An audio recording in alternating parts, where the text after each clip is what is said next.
I thought it was a pretty big improvement from the original cut. I must say, I really enjoyed seeing this in the theater. Muppet rating, I'd probably give it a 5. Actually, you know what? I'll give it a 6 because of the fucking Yeah. that shit kills me every time.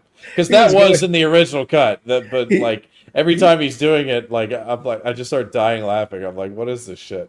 That's Oh, what really? happens when his character doesn't kill a Muslim for more than a day. He just starts jigging Yeah. out into weird dances. Then I He wonder what started it does to climbing the Mel cage, Gibson. didn't he? Fucking hell, man.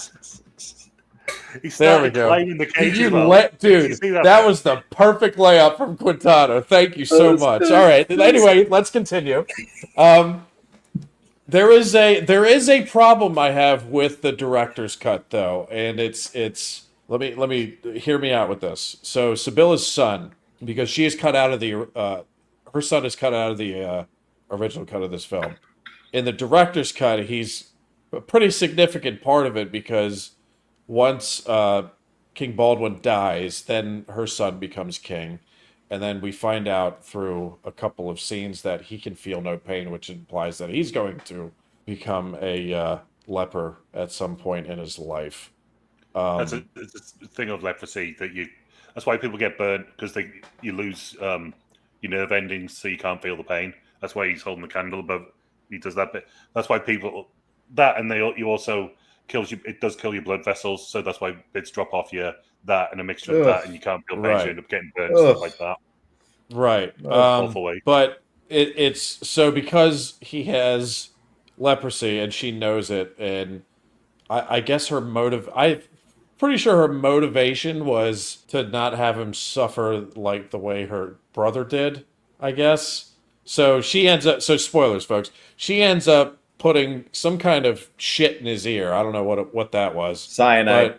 But I don't know what it was, but it kills him. So just to put this, I just want to make this clear. This young boy's mother kills him, and that's not what I have a problem with here. But later on, when all the big battles happen, and she has cut her hair, and now she's going to live a life with young Balian, and they're going to go off back to France and fucking make a new family. That's the part I have a problem with because Balian throughout the movie has demonstrated that he's a very good and moral man, and apparently now because of these events, he's going to go off and live a life with her who has just murdered a fucking child. I told Brian She murdered a child, and he's like, yeah, you'll be my new wife, sure. I have a major problem with this. Major problem. Now, if they had changed it to where she, like, tried to go off to another city to still be queen, because there's still cities that are held by the Christians, not around there, not just Jerusalem has fallen. But there, at the time of this, there's still other Christian cities around there that she's still technically the queen of in a lot of ways. So she could go to one of them, or she could offer like, "Hey, here's my pussy," and he's like, "Dude, you just murdered your son. Like, you're a crazy bitch." He does Get kind away of from brush me. it off nonchalant when she's like, "Yes," or when he's first told it, he's like, "Yeah." Yeah, and Maybe then he's later caught in the it. movie, he's like, "Do you still want to come live a life with me? Here, hold my hand, and then let's ride horses and prance." Brian, how many It's- times do I have to no. tell you? Pussy is power, bro. Whether it's a vampire Oh dying in God! Don't sunlight, start this shit again. Dude, maybe She his killed morals her only- own son. What is she gonna Maybe do his to morals their are kids? His I balls think- extend so far, but he just went, "Look, no baggage. Let's go, babe. let's ride up into the sunset."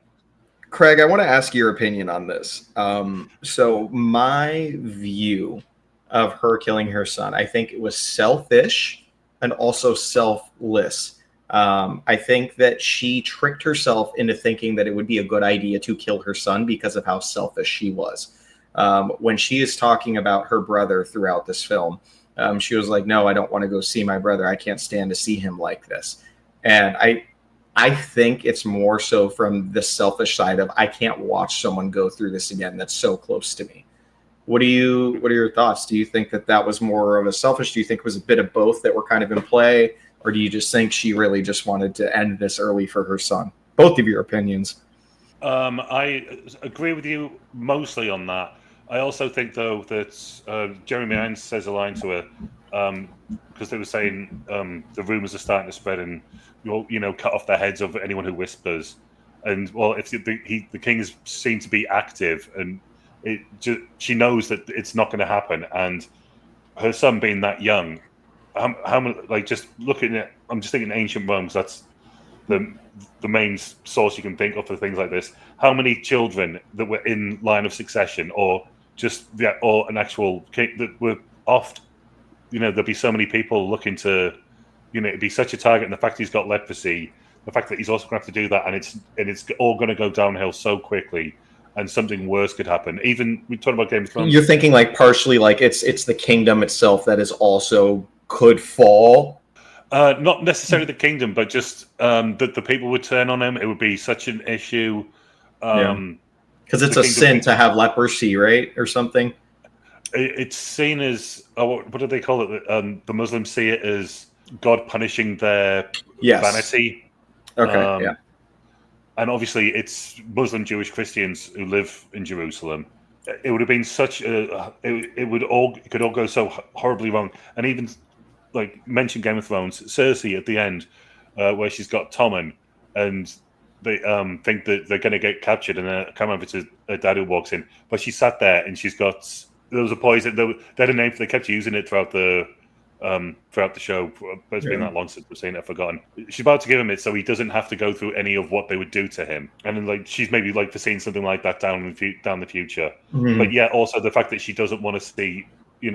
As soon as the physician who's been poking the needles into his foot, then just gives her that look, and she just breaks. Tiberius tells her, if they saw the king active, she flips there's a tray, and she just completely flips it, and she's losing it.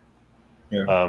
So she's trying to think she's probably trying to think what would be best for Jerusalem, because she then sort of gives herself, even though she's married to him, gives herself to Guy.